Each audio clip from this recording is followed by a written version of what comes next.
بسم الله الرحمن الرحيم. أخواتي إخواني الأعزاء، مرحبا بكم مجددا على قناتي للحديث عن موضوع يتصل بالمقاومة المجيدة في منطقة الأطلس الصغير، في منطقة سوس ضد الفرنسيين. هذا بطل كبير منطقة أيت عبد الله، كيقولوا أمغار نقو عبد الله، أمغار نقو عبد الله. هو عبد الله زكور، شيخ جليل، كان بعدا شيخ ديال المنطقة على القبيلة ديالو. ولكن فاش الفرنسيين حسموا المعركة مع الخطابي في ماي 1926 انتقلوا إلى منطقة أيتباها، وبدأت المعارك تدور بشكل شرس. إلا أن هذا الشيخ عبد الله زكور عياو معاه، لأن جند القبائل المجاورة كلها ديال تهلا تفرا يعني المناطق كلها أمل، فدار تعبئة يعني شعبية بوسائل بدائية. لأن وقتها كنعقل أنا على جدودي عندهم ذاك بنادق ديال بوشفر، عبارة على بندقية طويلة فوق المترو، وكيدكوا فيها يعني رصاصة بالبارود من اللور، وكتخدم الميش ديال فاش كيضرب الميش كيشعل كتخرج رصاصة وحدة بوحدة. وباش كيدير طلقة أخرى خص يستنى واحد الوقت، يعني كو باغ كو، ولكن كاين واحد الفاصل. واللي لاباس عليه كيشري داك كيقولها ساسبو، بندقية ساسبو فرنسية، ولكن هي تحريف لكلمة شاسبو.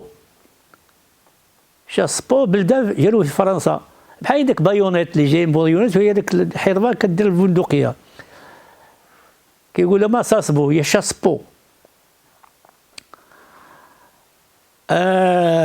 إمكانيات اللوجستيكية في المواجهة محدودة، وكانوا هذوك الناس القرى أنا منهم كيلجؤوا إلى الحجر مكركب باش كيضربوا به من عالي الجبال، والماء السخون كيغليو باش يخويو على الغوزات. وهاد البنادق اللي قلنا ديال ساسبو ديال بوشفر، ساسبو قلال إلى آخره. ومع ذلك الفرنسيين تهلكوا، اضطروا يجيبوا 18 طائرة المطار ديال بن سرقاوي، 18 طائرة، وكيطلعوا ثلاثة، يعني 6 الأفواج، أو بالتعبير العسكري الأسراب، السرب الجوي فيه 6 18. هذه مؤخرا كنت لقيت واحد العرض دولي في كلية الحقوق في كلية الآداب في الرباط مع خبراء من السنغال وتونس وفرنسا، عنوانه تقنيات الحرب. طلبوا لي نتكلم على تقنيات الحرب كما أعرفها في فلسطين ومنطقة ديال منطقة الأطلس الصغير. قلت لهم على أن قليل اللي كيعرف أن شواسة منطقة ديال الأطلس الصغير اخترعوا أول رادار حيواني في التاريخ. طور رادار حيواني. كي داير هذا الرادار الحيواني؟ هو أنه كيوقفوا الجمال 6-7 ديال الجمال في رؤوس الجبال، والجمل عالي 2-3 متر عالي إلى آخره، وعينيه كبار، وكيشوف المطار ديال بن سرقاوي.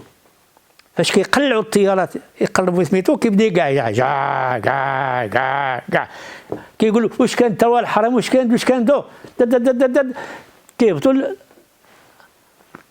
المغارات وكيخبيو بهيمهم. اما طبعا البني مشى، داك الدوار ديال عبد الله زكور هو زغنغن، وهذا زغنغن كاين حتى في الناظور، زغنغن دمروا عن اخره. فهذا عبد الله زكور اللي خلق 1885 وتوفى في 1972 استطاع يدير التعبئة هذه كلها، وقلة الذخيرة هي اللي خلاته يستسلم، بمعنى أنه وقف المعركة. ولكن الفرنسيين بداو كيقلبوا عليه، مشى تخبى عند واحد الحاج سعيد حتى لمست النواحي ديال الإيحاحان كيطلبوا منه يبان. لا لا الشيخ نشوفوك بعدا الى اخره. فمسكين عمر النية جاهم وما يديروا له الاغلال في يديه وفي رجليه، داروا به واحد القفز كيدوروا به في القبائل، ها هو قبطناه، ها هو شديناه. قال لك فرنسا ديال لا ليبرتي ليغاليتي فراتيرنيتي، قاتل مجرمون لا ملة لهم. وهذيك وقعت في الجزائر العاصمة بعد 1830. جوج ديال العلماء طلبوهم يتفاوضوا معهم، قطعوا لهم الروس. ذاك الجنرال اندال اجلاف داروا له كيف كيدوروا به. هنا سولوا ذاك الجنرال بمترجم، قال له دابا حنا قبطناك دابا قال له انت خليتينا نجيبوا الطيارات والمدفعيه والدبابات وكذا، احنا دابا شديناك يلا اش كتقول دابا؟ فقال له قال قولته الشهيره غلاد يتم القرطاس يتم ووال، يتم القرطاس يتم ووال. ما بقى قرطاس ما بقاش الهضره، كاع ما نجلس معاك هذاك المجال بعد باش نضرب، كاع ما نجلس معاك كاع نهائيا. غلاد يتم القرطاس يتم ووال، ما بقاش مذاكرات. ومع ذلك دوزوه في عامين في الاعتقال، عاد الناس عيبوا عليهم الى اخره، داو لتاليودانت واحد الاقامه اجباريه تما، بقى تما حتى جا الاستقلال بعد 56. عاد خيار هذا الوطن هذا هزو داو الحج والتوفى من بعد في 1972. لو بغيت نقول على انه هاد البطولات ديال اطلس الصغير وهذا الرادار الحيواني اللي روضوه لان الجبل ولا غير كيشوف كيبدا يجعجع والناس كيتخباو من المقاتلين وكذلك البهايم ديالهم. فواحد من المواطنين سواسه ديالنا قصير القامه عنيد ما بقاش يسلم راسو، صيفطوا له الناس ها العراود ديال الله ما يوقع لك والو، مع داكشي اللي وقع عبد الله زاقول ما يوقع لكش، غير بان ليه تذكر معاه صافي جوج كلمات. جابوا له شاف فيه لقى يلاه فيه شي متر 10 ولا شي حاجه، متر 10 بغا يهينو، قال لهم جيبوا لي كاع المترو نعبروا هاد خينا هذا هاد الزواق هذا. جابوا المترو يلا داروا له فاسميتو وطلعوا به يلا وصلنا عند التقايد ديالو العنق، قال له بارك في الله عبرني اعطيه العباره طبخنيك تيفدنين ارتقيت صافي. العبار ديالي قال له هو من رجلين حتى لهنا، علاش؟ قال له على راسك كيتعبر بعدا. قال له تاع كرون سالوبار اون ديو هذا الجنرال ولد الحرام ولد الحرام. قال له اعطينا غير ديك الكراطه نشوفوا النمره ديالها نقيدوها عندنا. قال له حنا ما كنكتبوا الا في الزواج، كنعرفوا حنا نكتبوا. قال له عاودي يجيك مليح غبر، طلع لك الجبل قال له وياك عاود تنزل اللوطه هنايا طيب راسك. فلذلك هاد المقاومه الفطريه ديال البعض، ولا البعض الاخر مع الاسف كيجي كيتفاوض كيبيع البلاد مع الاسف. لا بان ندخلوا في المسميات وفي التفاصيل. هادو اميين هذا كيفاش كيقاوموا المحتل. المهم هاد المعارك ديال عبد الله خدات حتى ل 34 والفرنسيين طلعوا الجبل تما، ولكن بقاو السكان كيقاوموهم على قضيه قال لي كندير لكم غير غراسه ندير لكم غير الطريق باب خدمات ديال تمديون نمدنوكم تشوفوا المدن. اخويا قال له غراس اي كان كال غراس قال اي كان كال بغيتي غراس بغيتي الارض اكل التراب اصحابكم حنا كنمصوا صباعنا ما كاينش. هذه الصفحات حقيقة تعيد نفسها في وقت المغرب في أمس الحاجة ليلملم أطرافه في وجه كل الغزاة كيفما كانوا.